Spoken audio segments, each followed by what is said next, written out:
Bonsoir, je me réjouis parce que nous en sommes à la 10e vidéo sur l'étude de la Trinité avec la personne du Saint-Esprit, particulièrement ici. Et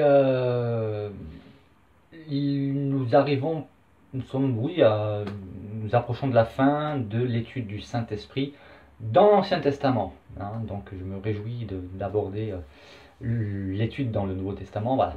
Alors, cette vidéo sera peut-être un petit peu plus longue que les précédentes. Je vais essayer quand même de ne pas dépasser les 20 minutes. Habituellement, je m'étais fixé 15 minutes, mais là, voilà.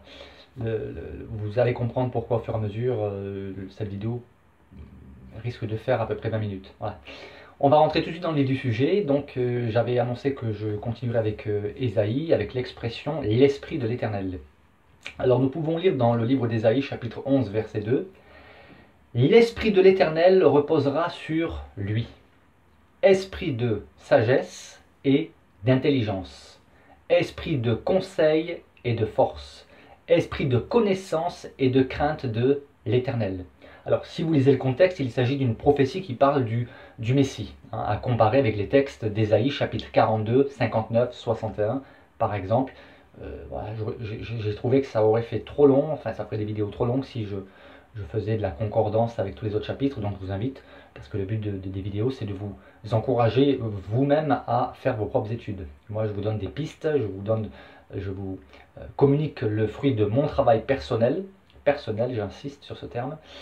Donc, c'est pas des études que j'ai pécho hein, sur Internet via Google, non, c'est vraiment un travail personnel. Alors, l'Esprit de l'Éternel reposera sur lui. Sur qui hein? Esprit de sagesse, d'intelligence, de conseil, de force, esprit de connaissance, de crainte de l'Éternel. Donc, il s'agit bien évidemment du Messie. L'Esprit de l'Éternel donc reposera sur le Messie, ça c'est clair. Hein. Une petite question alors subsidiaire.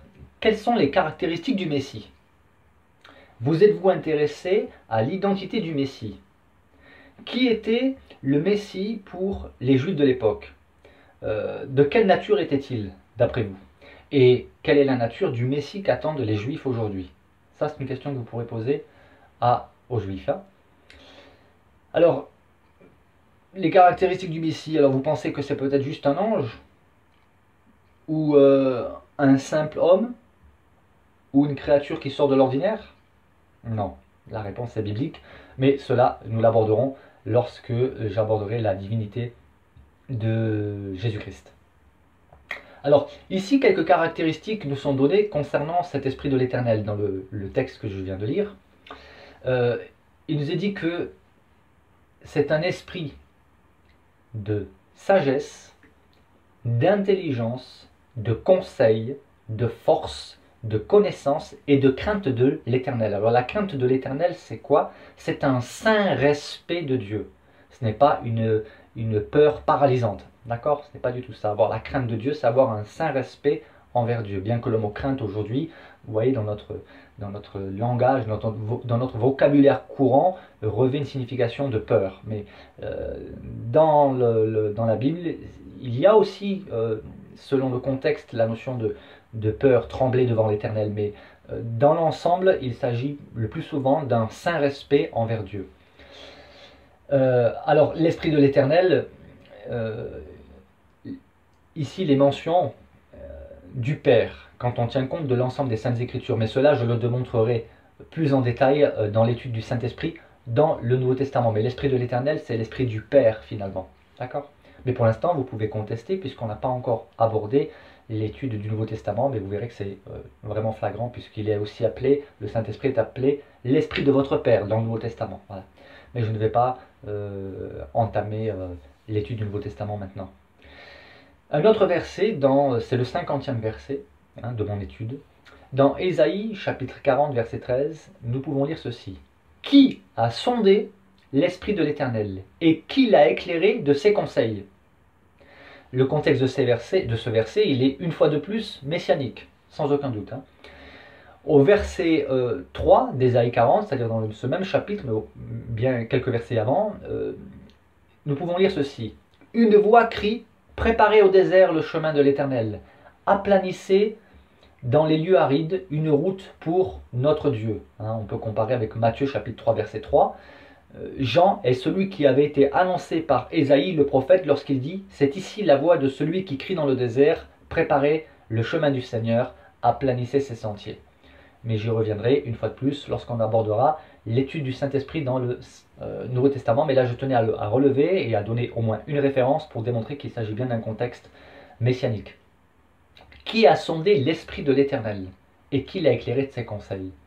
Alors, on en revient à ce verset. Alors ici, une information importante nous est donnée concernant l'Esprit de l'Éternel. Il y a une question. Qui l'a sondé? Qui a sondé l'Esprit de l'Éternel? Et surtout, qui l'a éclairé de ses conseils? Qui a éclairé de ses conseils l'Esprit de l'Éternel? Peut-on éclairer de nos conseils, si c'était possible, un simple souffle de Dieu ou une simple puissance impersonnelle? La réponse est évidente, c'est non. Allons plus loin. Dans Ésaïe chapitre 59, verset 19, nous pouvons lire ceci. « On craindra le nom de l'Éternel depuis l'Occident, et sa gloire depuis le soleil levant.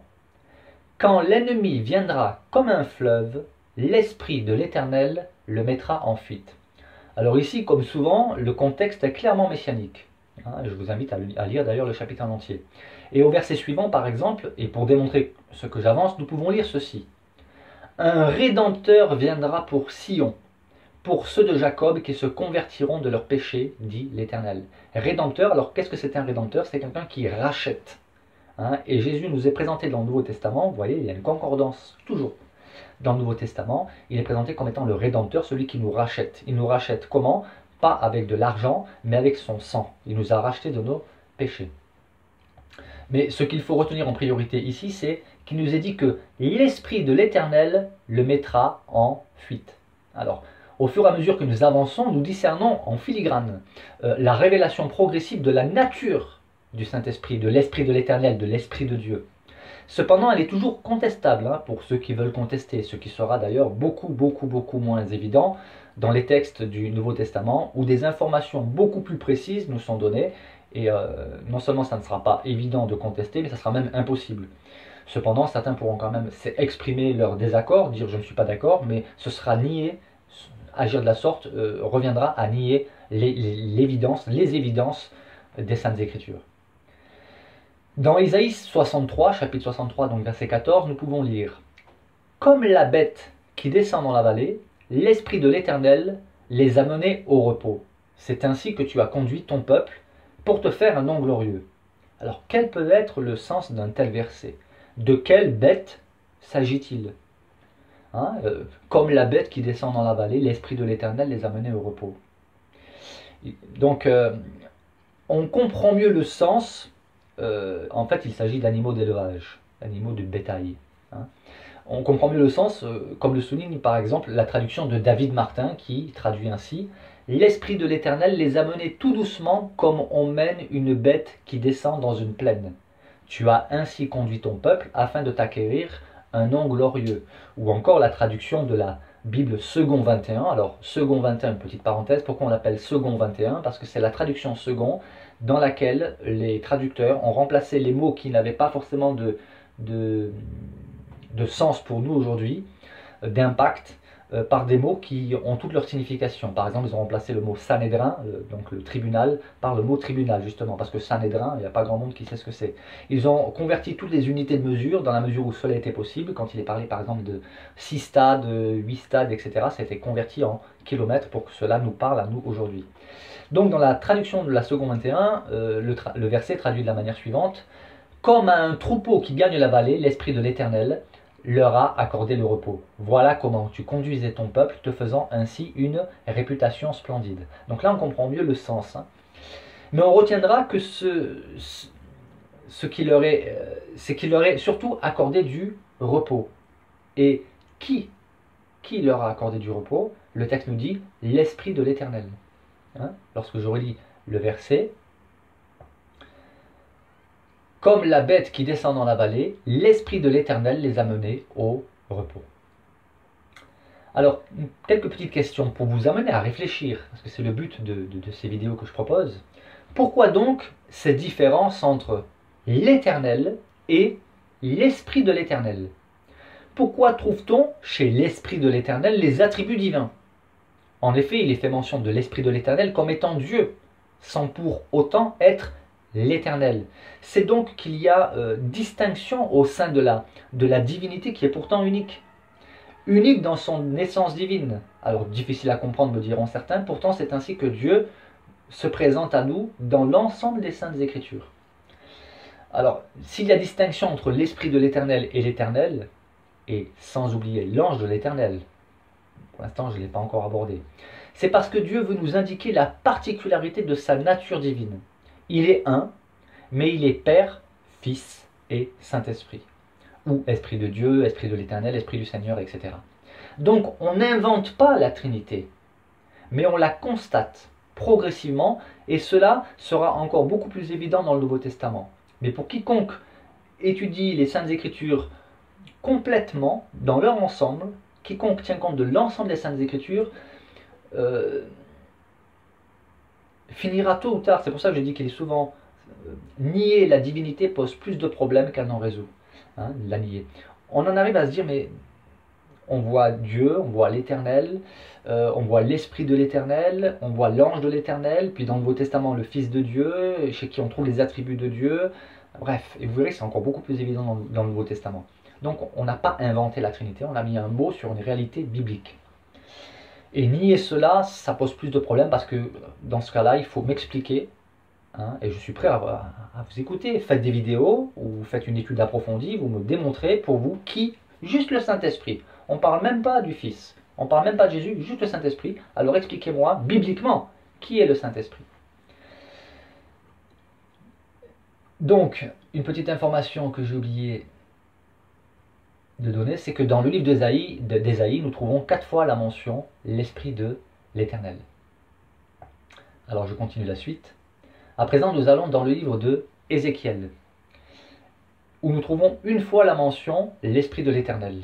Et dans Ézéchiel, chapitre 11, verset 5, nous pouvons lire ceci. « Alors, l'Esprit de l'Éternel tomba sur moi, et il me dit, « Dis, ainsi parle l'Éternel, vous parlez de la sorte, maison d'Israël, et ce qui vous monte à la pensée, je le sais. » Alors là, quelle merveilleuse conclusion pour cette vidéo. Donc finalement, je serai quand même peut-être dans les temps. Hein. Je relis le verset, écoutez bien. Alors l'Esprit de l'Éternel tomba sur moi, c'est Ézéchiel qui parle. Et il me dit, ainsi parle l'Éternel, vous parlerez de la sorte, maison d'Israël, et ce qui vous monte à la pensée, je le sais. Que nous dit ce verset? Avez-vous été bien attentif? Le verset nous dit que l'Esprit de l'Éternel a fait quoi? Réponse, il a parlé. Je répète, l'Esprit de l'Éternel a parlé. Il s'est exprimé. Et rien que là, et rien que sur ce verset déjà, s'effondre la pensée, la doctrine qui veut que le Saint-Esprit est juste une puissance impersonnelle, qu'il est juste un souffle. Non, puisque là, nous lisons clairement dans Ézéchiel que l'Esprit de l'Éternel parle. Il s'exprime. Je le relis. Alors l'Esprit de l'Éternel tomba sur moi et il me dit, c'est l'Esprit de l'Éternel qui a parlé à Ézéchiel et qui lui a ordonné ce qu'il devait dire, ce que Ézéchiel devait dire. Extraordinaire. Alors, il lui a ordonné de dire quoi? Pourquoi lui a-t-il demandé de parler? Pour donner l'ordre, en fait, de dire au peuple, ainsi parle l'Éternel, vous parlez de la sorte, maison d'Israël, et ce qui vous monte à la pensée, je le sais. Alors certaines personnes pourraient rétorquer que le Saint-Esprit est un simple messager, et rien d'autre. Eh bien on en reparlera lorsque nous aborderons l'étude du Saint-Esprit dans le Nouveau Testament. Et là vous verrez, vous constaterez que le Saint-Esprit ne peut pas être un ange et qu'il est bel et bien une personne. Ici, je pose juste les fondations de l'étude, mon étude sur le Saint-Esprit, dans le Nouveau Testament. C'est juste les fondations pour l'étude dans le Nouveau Testament. Et on discerne, comme je l'ai déjà dit en filigrane, quelques éléments annonciateurs de l'identité, de la nature du Saint-Esprit. Mais là, avec ce dernier verset, une information importante nous est donnée, c'est qu'il fait mention de l'Esprit de l'Éternel qui parle. Je vous laisse faire vos propres études et arriver à vos propres conclusions. Moi, je vous communique mon étude. Hein. Maintenant, dans le livre de Michée, il y a une fois la mention « l'Esprit de l'Éternel ». Michée, chapitre 3, verset 8. « Mais moi, il s'exprime, je suis rempli de force, de l'Esprit de l'Éternel. Je suis rempli de justice et de vigueur, pour faire connaître à Jacob son crime et à Israël son péché. » À partir du moment où le prophète Michée dit « mais moi », il est alors intéressant de lire au moins le verset précédent.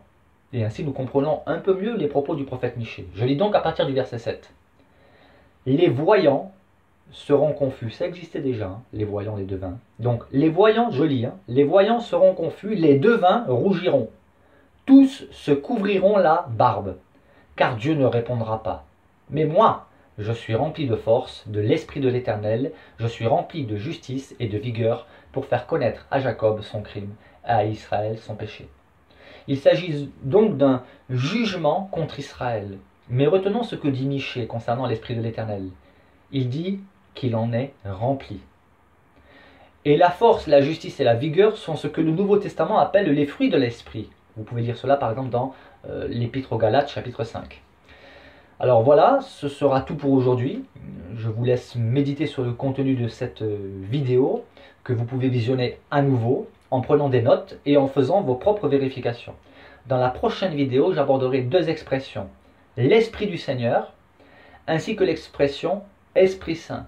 Cette dernière expression est parmi les plus répandues d'ailleurs dans le Nouveau Testament et ça sera une belle conclusion pour l'étude sur l'Ancien Testament, avant la synthèse que j'ai promis, et une excellente entrée en matière pour l'étude du Saint-Esprit dans le Nouveau Testament. Voilà, finalement je n'arrive pas aux 20 minutes, je dépasse un petit peu des 15 minutes, j'en arrive à 17 minutes.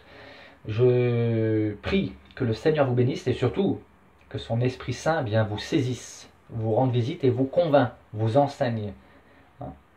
Au plaisir pour les prochaines vidéos. Amen.